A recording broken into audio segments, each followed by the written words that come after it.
ისე რომ უყვარდეს ადამიანები და უყვარდეს ვერც.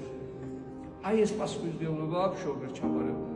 აქედან გამომდინარე, როგორ გითხრათ ახლა მე ბავშვებს უყურებ, ასე მგონი ანგელოზებს უყურებდი. იმიტომ რომ მიღმიული სამყაროს სიწმინდე გამორჩევის ბავშვებიდან და ბედნიერ ეს პატარა ბავშვი თოთო ბავშვს რო უყურებ და ბედნიერდები, რაღაცა სხვა არის მასში, ბედნიერება, სხვა ენერგია არის, სხვა ყველაფერი არის. ანუ ჯერ მარტო პატარა ბავშვები თვალი ადგის თვალები ჩახედვა. ჩვენ ტანჯვით სავსე და დარდით სავსე თვალები, ბავშვებს კიდე ბედნიერებით სავსე და სისუფთავი და სიწმინით. შეიძლება მარტო თვალებმა გამხილვა. თვალებს რო ჩახედავ, შენ ცხოვრებას სინანული მოვიდეს და დაინახო, რომ ვინ ხავს სახლში და ბედნიერი ხარ, როცა სახლში ხავს პატარა, როცა ხავს ბავშვი, როცა შეგიძლია შენ მიხვიდე დაელაპარაკო ბავშვის სიყვარულს გამოხატავ მშობლისადმი, აი არაფერი არ შეედრება ამას. ყველა ტკივილი გაგიმუშტება, რომ ჩაგეხუტება.